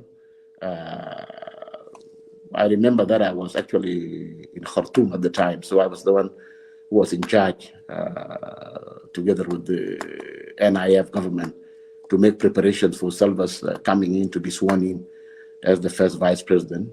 And I gave him my full backing and support. I basically told him that he can expect from me whatever I offered in terms of support to the late Dr. John, because for me, I was supporting the leader. I was not supporting, I was supporting the leader in the capacity of the leader. I'm not supporting a person, an individual person. Before I joined the movement, I knew neither Dr. Garang or Salva Kiir. I only came and saw them in the movement. And the first time when I arrived in Itang, in the refugee camp, I was shown by some people that, oh, that one is Dr. John. So I saw him from a distance. I did not even go to him. I did not even go to him to say hi or anything of that sort. I joined my military training just like the rest of the recruits. I managed also to distinguish myself even in the military training, and as a result, I was given the opportunity to join the first cadet, the first officers training, and I got trained and commissioned as a first lieutenant. So there's nothing really particular about my relationship with Dr. John. No, it's but unfortunately, maybe Comrade Salva saw it differently. But all along, even the few times that we were together with him, with Salva, we had a good understanding. I didn't happen to be one of those assigned to work with him, but I was assigned to work with Dr. John in his headquarters. But that does not mean that I was supporting Dr. John against him or anything of that sort. I respected both of them as my leaders, and when the time came for Salva to assume the mantle of leadership, I stood by him, and this is evidenced by the fact that in 2013, when most of our colleagues left, I remained with him because I was loyal to him. I was loyal to the party, you see, and to the extent that he remains loyal to the party and to the ideals of the SPLM, I would have no problem working with him as my leader. Thank you so much, Honorable, for answering that question from one of the Judge Hammer or Judge Hammer during those days, Maunayur.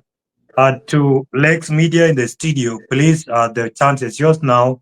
And to our viewers, we deeply appreciate your time and for coming here to listen and also judge by yourself. We yield it back to Isaac Tiang. If you are there, please display one question from the comment section, if there is one. And if not, then we move to the clubhouse.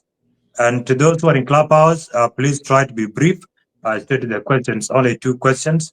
We'll still have more show in regard to the discussion of our political issues in the country with the Honorable Nhial. So we will allow him to go because we have passed the time that we allotted for this conversation. Thank you. All right. Thank you so much, Majok Makur, and thank you, Honorable General Nhial and Abraham Wallich. We will move straight to the clubhouse. In clubhouse, have few people. Give Isaac, give the chance to our relay. Okay. Well, relay, if you are ready, open your mic and then you ask your question. Thank you. Okay, thank you very much, and hi to Honorable Nhial. Thanks for coming out to speak to your people. My question is really one and very, very simple. what is the difference between real SPLM and South Sudan Salvation Movement?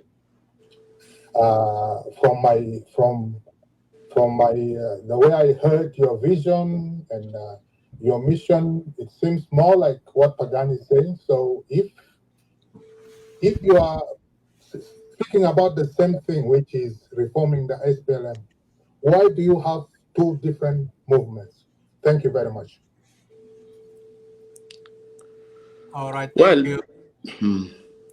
Maybe the position of Pagan that you alluded to as being similar or identical to my position is the reason why I joined the UPA. Because as a matter of fact, I believe that the SSM and the real SPLM, at the end of the day, will converge in the same place. Although Pagan has not officially declared that he's basically for the reform of the SPLM and that the real SPLM is a totally separate outfit, and I think he can speak for himself. But I do not doubt the fact that the reason that he called it the real SPLM simply means that he's still SPLM. So the SSSM and the SPLM, this is just a vehicle, but we embrace the same principles and objectives of the SPLM.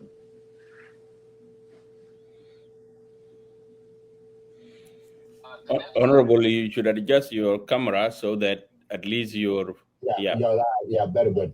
Yep. Yeah, so let us give the chance to Yapana. We run out of time, okay? We have only less than 10 minutes. Dr. Nhial?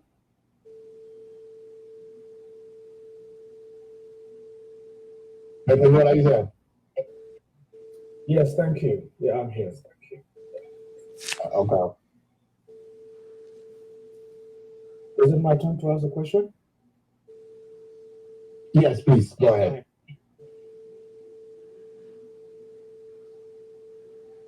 Thank you, Madid, and also thank you, Uncle Nhial. This is Dr. Nhial.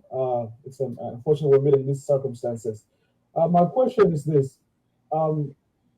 You said that you left South Sudan because you had been informed that you might forfeit your liberty for whatever reason.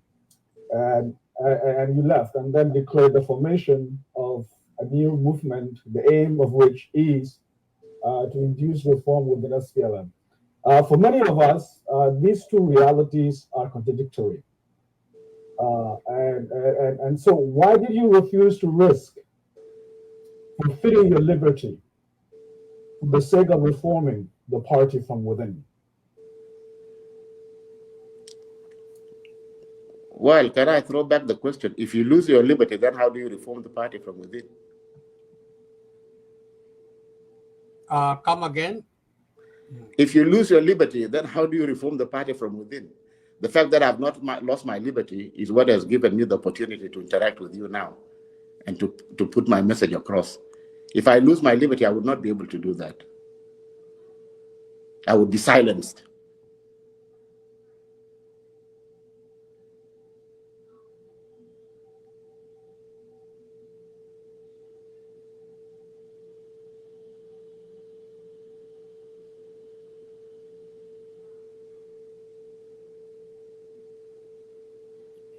I think that question is answered. So if there is more, if there are more questions, bring them up. But I think the question is answered.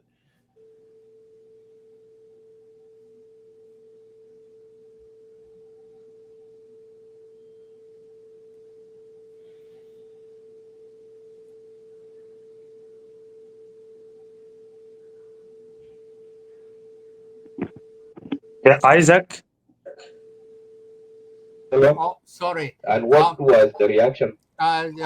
Joseph, repeat the question, Joseph. Repeat the question. All right. Yeah, Honorable Nhial, my question to you is when you close the mic again, are you guys hearing me? Yes, we're hearing you. Go ahead. Oh, okay, thank you. Yeah, Honorable Nhial, my question to you is when President Kiir removed when I could and Paul Manyang and Wani Igadit, President consulted the senior leadership of the SPLM, and what was the reaction from Paul Manyang and Waniga and when I could? And thank you. Absolutely no consultation whatsoever. I think they themselves were just shocked because it's such a drastic action that given the status of Wani, Awed, and Kwal,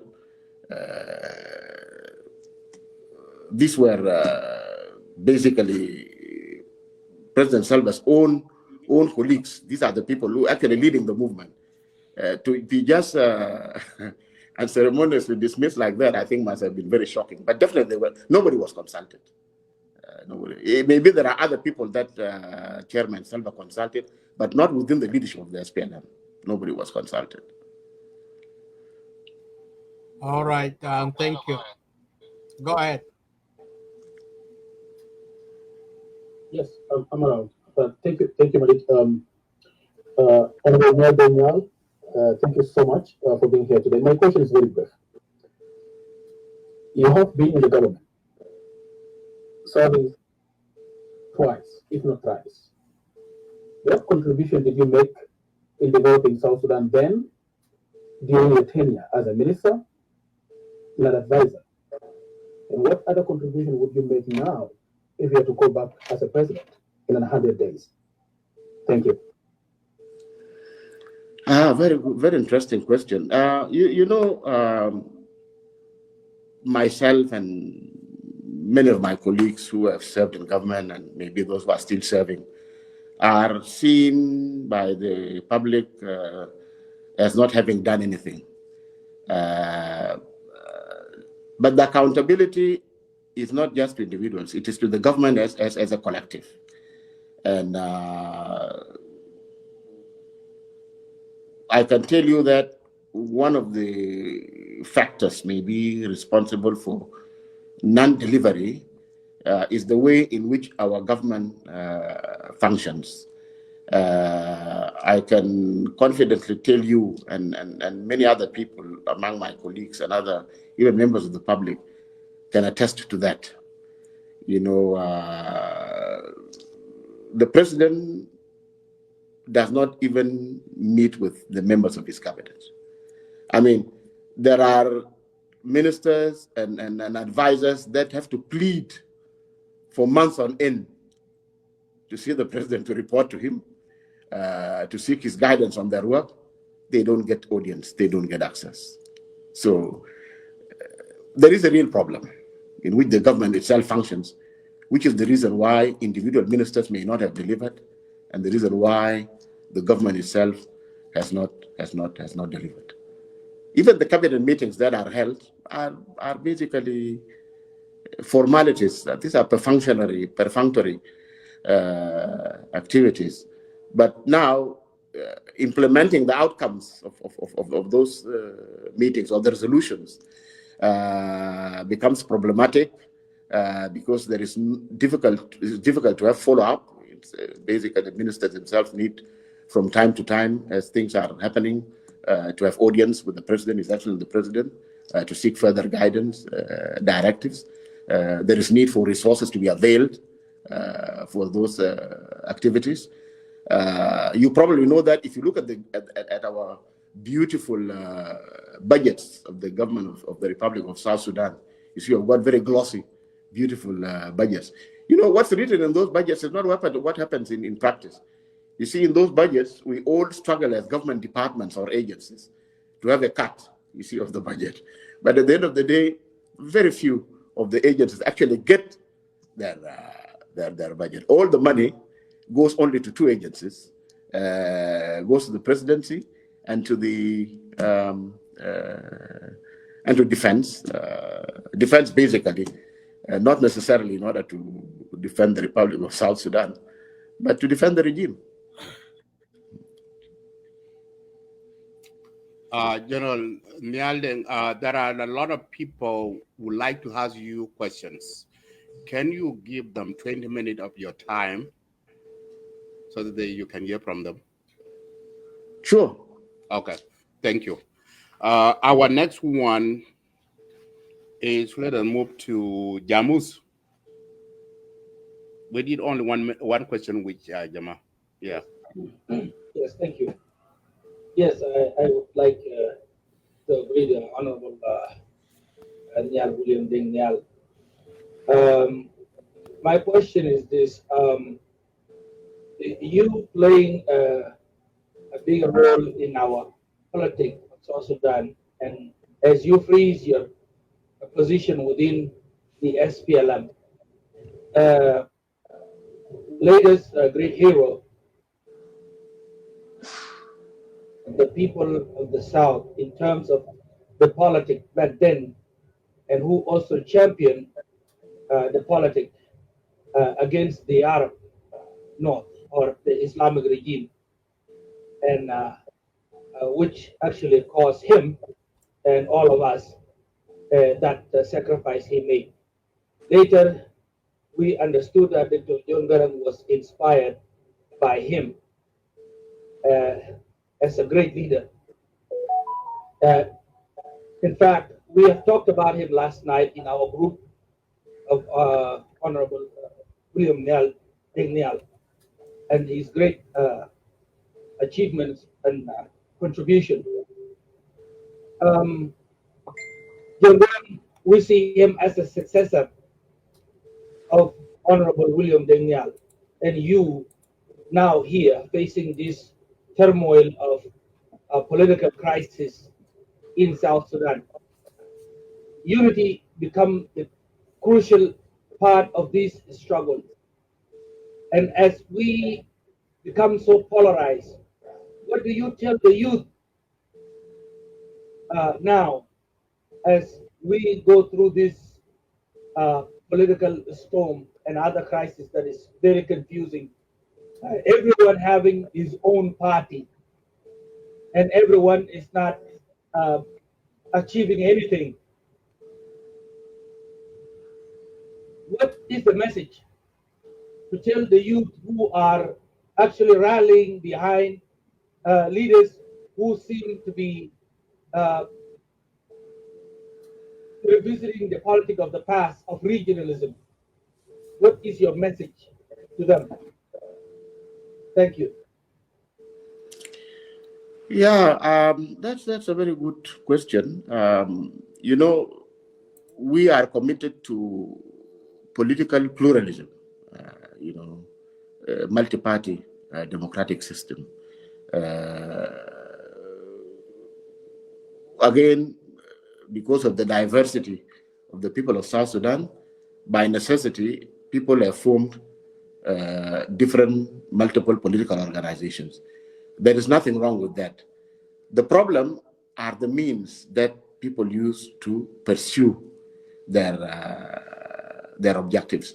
And that is why I said before, it is very, very important, whether in a multi-party system or whatever system, for the people themselves to be given the right, you see, to have their say in how they want their country to be governed, to have their say in who they want to govern them.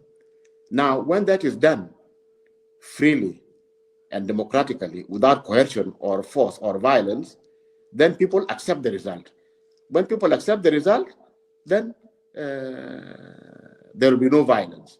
If you accept the results, you go back, you continue organizing yourself, and then next time you develop maybe more attractive programs, and then you come to the people and submit your programs to them. And if they like those programs, then they can elect you into power. So the most important message that I would like to give to the youth is that there is nothing wrong with you supporting whatever political party you support. But make sure that in that political party or organization, try to pursue your objectives through peaceful means and to avoid violence. Now, this also imposes a responsibility on the government. You see, because it works this way. If you seek to use violence to take power, then whoever has power will also try to use violence to retain power. Now, that one we do not want. We want you to seek power through peaceful means, and we want to make sure that whoever has power only retains it through peaceful means, not through violence or by imposition.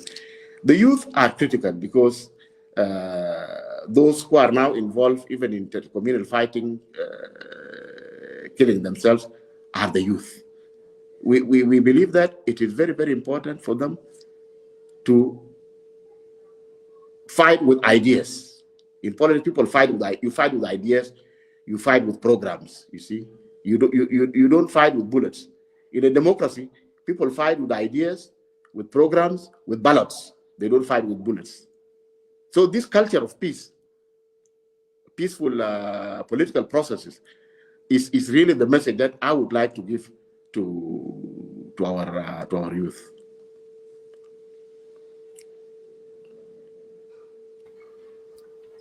Okay. Who is next? The next one is Charles. Are you hearing me, Madid Maja? I was clear. Madid Maja. Yeah, we're hearing you loud and clear. Go ahead. Yeah, I'm going to question. Thank you, Elder Nhial, for coming out in social media. That's a great. We never expect that, but it's good. I have a question, but it seems like a condition question. I know you are not a regional leader; you are a national leader. There are so many voices in social media that regarding your outcomes, especially in Barghazal. They say you brought the divisions among the Barghazal. So what do you see there? Are you fighting for regional, or are you fighting for the reform entire South Sudan? Yeah, another very good question. You know, communities, regions are not political organizations. They are socio-cultural outfits. I come from Barazal. I come from Tony. That is my socio-cultural identity. It is not my political identity. My political identity is SPLM. So if somebody says that my move has divided Barazal, that's totally beside the point. I did not make my move as a person from Barazal. I did not make my move to seek power for Barazal. I made my move to seek power for the SPLM. I want the SPLM to retain political power because that was the reason the SPLM was founded, and the SPLM has a program, you see. It doesn't matter where you come from. If you are SPLM, you are SSSM. We work together. You are the person that I'm reaching out to, but do not reach out to me as from Barazal because I am from Barazal. That's not what I need from you. You see, because Barazal is not a political party. Upper Nile is not a political party. Equatoria is not a political party. A political party is the SPLM and other outfits that have people from different regions, people who are united by political ideas, by convictions. They are not united by regional affiliation.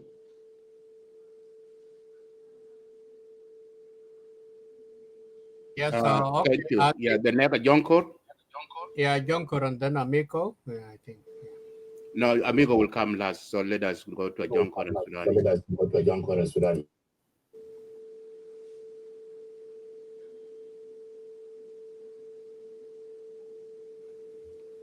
Isaac, can I hear you?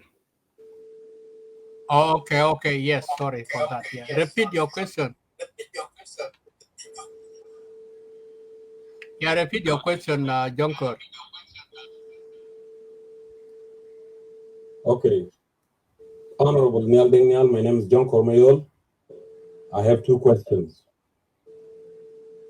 You talk about the unity, how it is so paramount within the oppositions.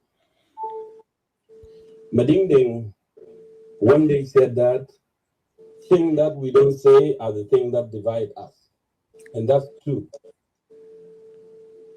Now, you see that the oppositions, they have a hard time coming together for a very long time.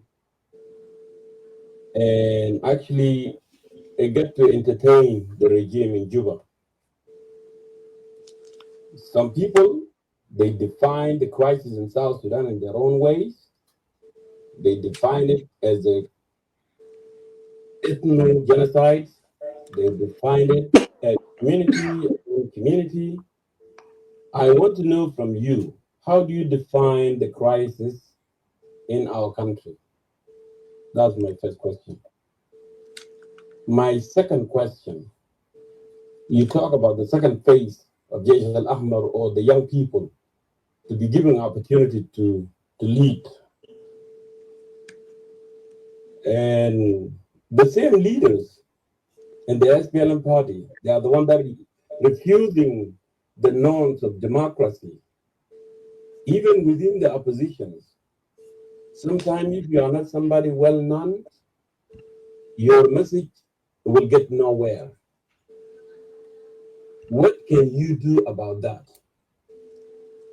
Now you came out, and that's why you have been perceived with the hand clap and applaud. But there's a lot of people actually, they are opposition, but they are not being accepted. Just simply, they are not well known, and they were not in the bush with you or with your colleagues. So these are my two questions. How do you define the crisis, and how this issue of unity among the opposition can be achieved? Because the regime is survived when people are divided. Thank you. Let me come in quickly. I think I might go off because my battery has gone down. Yeah. I mean, the crisis in the country, the nature of the crisis, it is purely a contest over political power. You see, our communities do not have a problem among themselves. You know, God has given us a vast land, a very rich land, with a relatively small population. So, you know, there are no things that can bring our people into conflict, our communities into conflict. Our communities have been engulfed into this conflict because of the contest of the political elite for political power, you see. And so people are mobilizing their communities here in order to access political power, not because there is a problem with the communities or the other communities. The problem, again, as I said, is that there is nothing wrong. You know, me, I don't believe in ethnic or tribal politics. I believe in ideas and programs. But if a politician believes that he has to organize or mobilize his tribe, it is okay. But let that be done peacefully.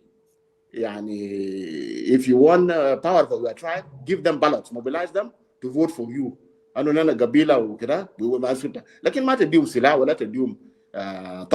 You see, this is for people who believe that because in a diverse country like this with so many nationalities, you just can't be a tribal or a political outfit.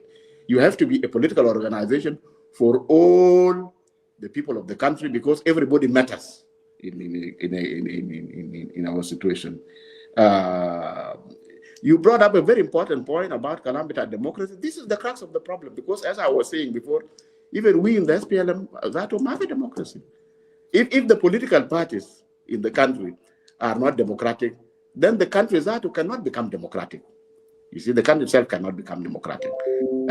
Some people may have advantage, maybe if they've got a name recognition, okay, Nhial Deng Nhial, that's all maruf. Lakini still, even after that, Nhial Deng Nhial has to be accepted by the people on the basis of his program and what he stands for. It should not be automatic. Again, this is a new culture, and this culture, I believe that, as I said before, the Jaysh Ahmar should play a role in forging a new political culture, not to go the way we have gone. As I explained to you before, how the movement started and what some of the things that even delayed the liberation movement is also the thinking of our political leaders. Dr. John, Salva, Machar, all these people, we are not saints. We are human beings, and we made mistakes. You see, there are things that we did that landed us into what we are today. But going forward now, as the new generation comes to take over, we should change that culture. We should have a new culture, a culture of tolerance, a culture of democracy, a culture of solidarity. You see, a culture of feeling that, you know, we are one people. We are all the people who live in this geographical space called South Sudan. We are all one thing. Yeah.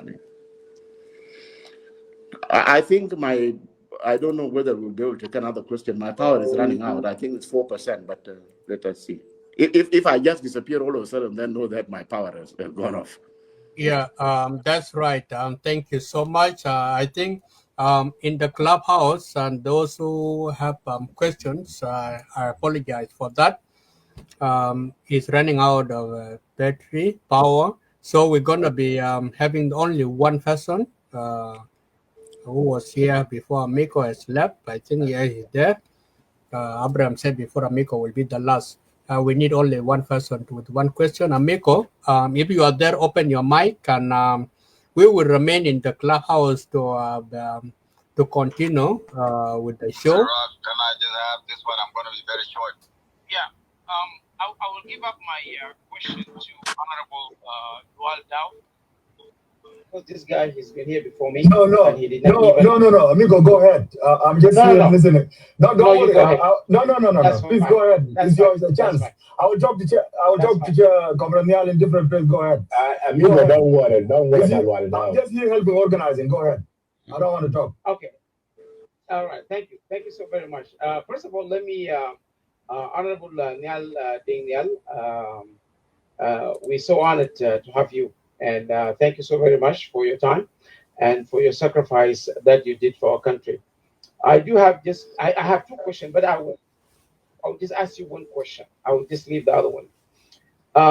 When you defected from the SPLM, you stated that I have hereby dissolved temporarily from the membership of the SPLM. And my question to you, are you telling us if there's any political settlement between you and President Kiir, you will go back to the SPLM and abandon South Sudan Salvation Movement? That's my question to you. I do have another question. This I will leave it for next time, and I believe you will come back again in this Lake Media. Thank you so very much. Definitely. I mean, the South Sudan Salvation Movement is a vehicle. It's not an end in itself. The end is a reformed SPLM is the end. So if Chairman Salva agrees to reform the SPLM to the satisfaction not only of myself, but all the members of the SPLM, of course, then I immediately go back to the SPLM. That's what I said. And I even said that if after that some people do not want to go with me back to the SPLM and they want to retain the SSSM, they are free to do so. We will welcome them to retain it. But it will have the same ideology and visions anyway, because our position is the position of the SPLM. The only problem is that we believe that what the SPLM stands for has been thrown away. So our responsibility in SSSM is to pick it up and rejuvenate it.